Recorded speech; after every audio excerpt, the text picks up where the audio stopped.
Hello and welcome everyone to Riding with the Marks. I'm Matt. I'm Shane. And we just got out of 1917. Woo! Shocker. Yep, we decided we wanted to go see this. I think we're a week behind release. Oh, yeah. Yep. No one gives a shit about this. Yep, so we're expecting 78 views on this, give or take. Yeah, so thank you to you 78 people who decided to click on this. Yeah, hopefully you make it through the entire thing.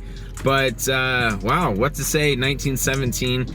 There were a lot of things in this that I was not expecting that were pleasant surprises. Some of them were brief cameos. I don't know if we want to talk about those, but some cameos. But this movie is, I enjoyed it. I thoroughly enjoyed it. I thought Sam Mendes, not Shawn Mendes, as I was trying to avoid.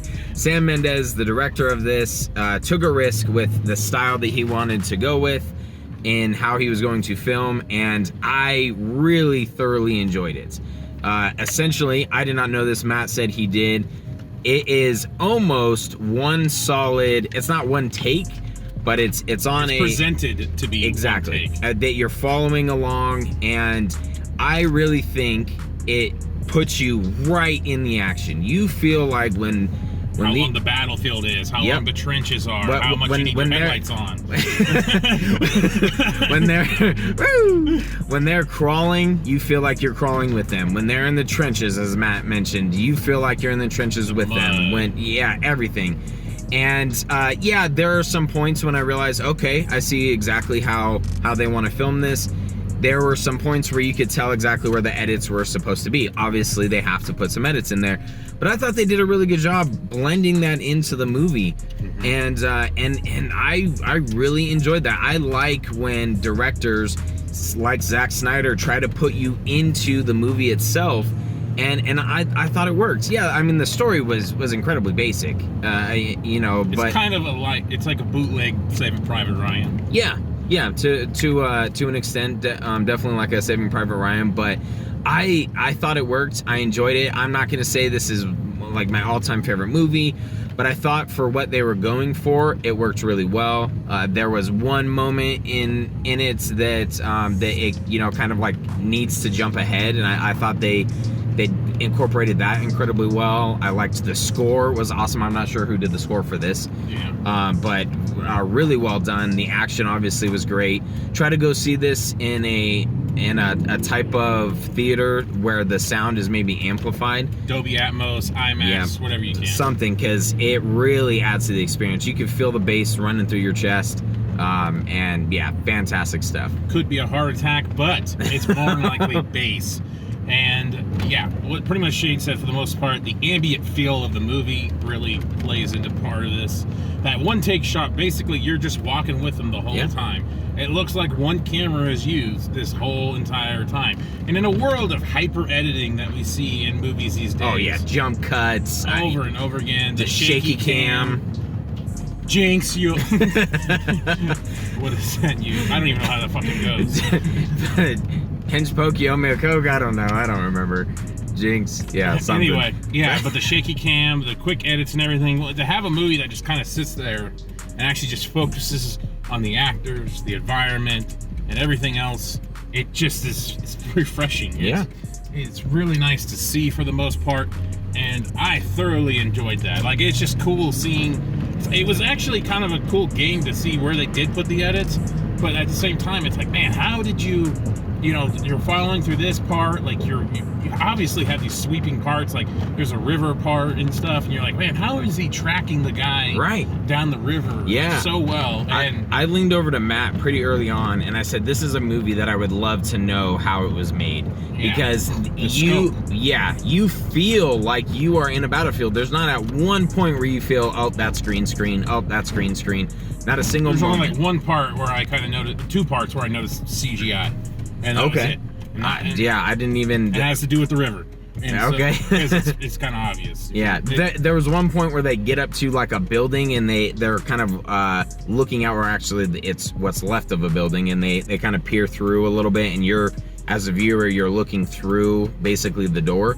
or what's left of the door, and that kind of looked like, and I was just taking a guess, maybe it was green screen, but for the most part, I got the feeling that you were in this, that it was shot on location, is what it seemed like. It had to be. Yeah, I mean the way that this was shot was awesome, and I think that's what made this movie experience so awesome and epic, was you felt like you were in it.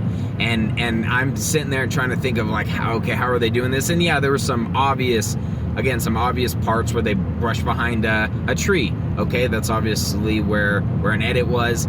But other than that, I mean, I had a couple minor things that I'll give one example that was maybe a little bit of a nitpick. It seemed like one of the guys was getting shot from one angle, and then it turns out he's getting shot from behind him, and it was just kind of weird. I'm like, well, how is he getting shot right there? And then unless he's getting shot from multiple angles, then they just don't tell you that. It is left up to your imagination. Yeah, you don't know. Bit. Hell, half the time you don't even know who's who. Right. Who's on what side, what's going on. And it definitely leads up to the fact that he could be getting shot from multiple angles. Mm-hmm. Like, what is the point of this area here? Yeah, it's... If you like World War movies, especially, war battle movies, this is pretty solid. It's not, like, so heavy on the action, because it is following 1 to 2 people the whole time. Yeah. And so there's not, like, the most breathtaking action scenes that you've ever seen. But it's still... it keeps you on your seat for the most part. Yeah, like, absolutely. you feel like you're following him through the day. You feel like you're following them through the fucking the whole night and day and through the whole trip. It's just crazy. Yep. It feels like it's all in real time for the most part. Yeah, it was. There is one thing that I will say: try to avoid the trailers and try to just forget everything that you watch in the trailers, because there's one moment that I realized that kind of ruined a pretty important aspect of the movie. Just by the trailers alone, if you're paying close enough attention. So try to avoid that before you go into this. If you've only seen 1 or 2 trailers, just ignore them and try to forget about them, so that maybe it doesn't get ruined for you.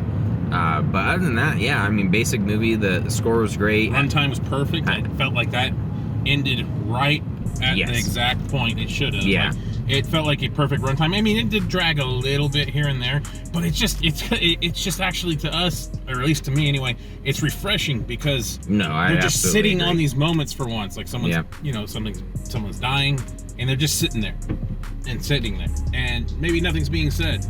And for once in a movie, just something doesn't have to be said, a joke or whatever, and shit like that.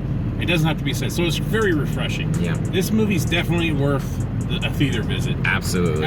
If you're gonna want to watch it in theaters. Maybe if you have a sweet home entertainment system, it might be able to reflect what you can get in theaters. But I don't think you can maximize this movie unless you watch it at least once in theaters. Yeah, and if you can, if your theater has it, try to get something with increased sound, because it really adds to the experience. Score was great.